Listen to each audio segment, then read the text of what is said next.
Welcome to the first annual Chrono 24 Best Watches of the Year Award Show. I'm Thomas Hendricks, your host for this evening.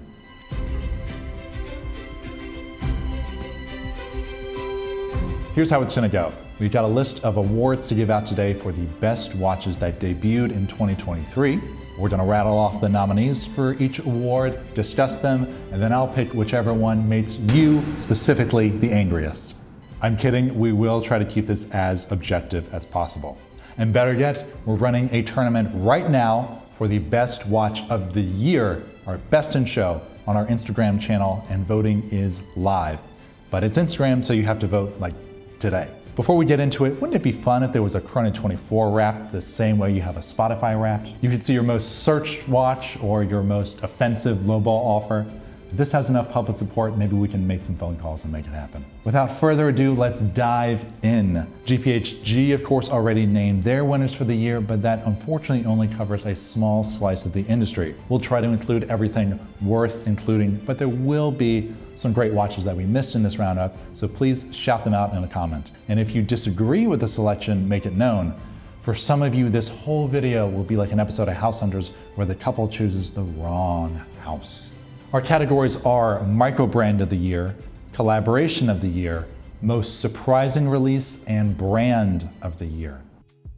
Our first category is Microbrand of the Year, and our first nominee is the French brand Baltic. This year they released new chronographs including a salmon dial, the Hermetique Field Watch, which was my favorite at Wind Up. They made a killer purple dial perpetual calendar for Only Watch, and they collaborated on some very attractive special projects as well. The next nominee is Furlan Mari, who had a relatively quiet year. Still, they just released their Revolution and John Goldberger collaboration, which is a vintage-inspired flyback chronograph. And they also made a perpetual calendar, or actually a secular perpetual calendar for Only Watch. That is accurate for thousands of years with a single corrector at the bottom of the case. Next is Christopher Ward, who I would say for the first time is capturing the attention of high-end collectors who might have overlooked the brand until this year. Christopher Ward released the C63 Celeste, the C1 Moonphase, and their magnificent Bel Canto won the Petite Guia at this year's GPHD, but that watch technically came out last year, so it's not in the running for this competition. This is a very tight race, and microbrands are, in my opinion, the most exciting corner of the watch market. The winning brand, by a slim margin, is our final nominee, and that's Ming. This year they released the blacked out Mosaic Dial 3707 Monolith, the 2901 World Timer with a special Dubai edition, the lightest watch in the world with the LW01, and they've expanded into precious metal pieces as well. Again, this is a very tight race with a lot of good watches, but Ming has found a way to offer a diversity of watches that are all quintessentially Ming. And the public has responded with serious demands for any new watch they release. Now, selecting them as the winner is cheating in a way, because with retail prices steadily moving up into the 5-figure range, it feels like Ming has graduated from microbrand territory into the independent brand stratosphere. Where the line between those two is a topic for another video, but for now, Ming wins Microbrand of the Year. For our next category, we're crowning the Collaboration of the Year. Collaborations are an opportunity for brands to let loose a little, and thankfully, we've seen a lot this year. What's this?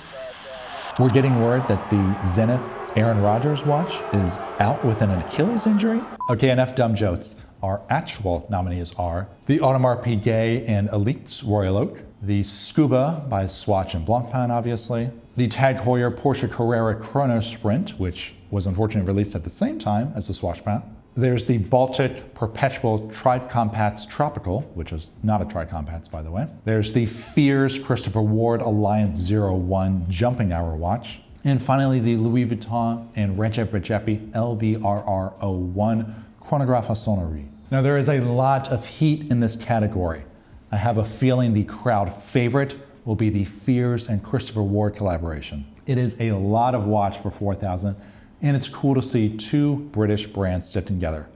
But that's not the winner. The most remarkable, the most exceptional watch in this group is the Louis Vuitton Recep Recepi. It's too expensive, and I know there are hesitations about the evil empire teaming up with the most promising young talent in the watch world. But if your only hesitation is the L and the V, then maybe you don't hate the watch, maybe you just hate Louis Vuitton. Now this is the first of 5 scheduled collaborations for LV, and we'll have to wait and see what else is over the horizon. But this is front to back a strong piece of horology. The Arnault family is thankfully smart enough to take a fairly light touch here, so think of it as a patronage. After all, behind every Michelangelo and Da Vinci is a Medici.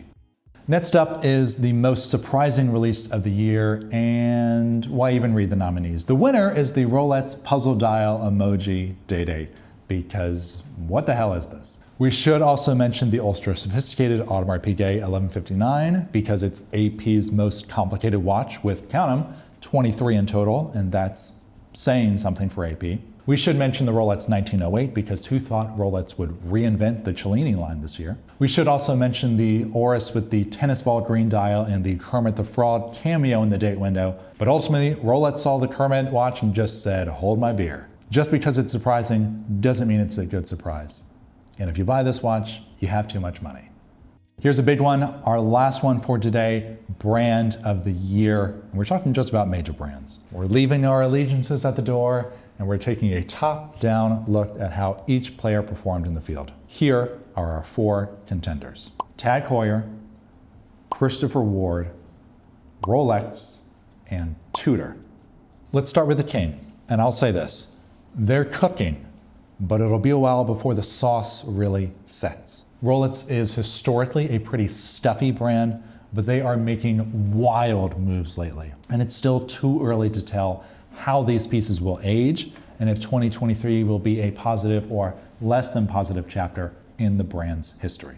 Tudor is having another great year, and if you like Tudor, you probably love what they've been up to lately. This year we saw the debut of the BB54. The non-diver black bays now have in-house chronometer certified movements, and we have new solid versions of the FXD. For Christopher Ward out of London, what a year. They're coming in hot off the Bel Canto and have released some Aventurine bangers. How cool is it to see the commitment to the moon phase on the new C1? But the winner is Tag Heuer.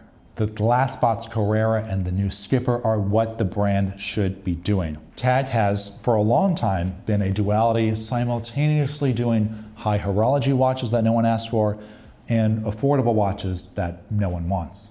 Harsh, but the new watches are well executed, well informed, and well priced. There you have it, brand of the year, Tag Heuer. For the big prize, the biggest and most prestigious category is not in this video, it is on our Instagram channel. Head there now to vote for the best in show, the best watch to come out in 2023, and don't let the wrong one win.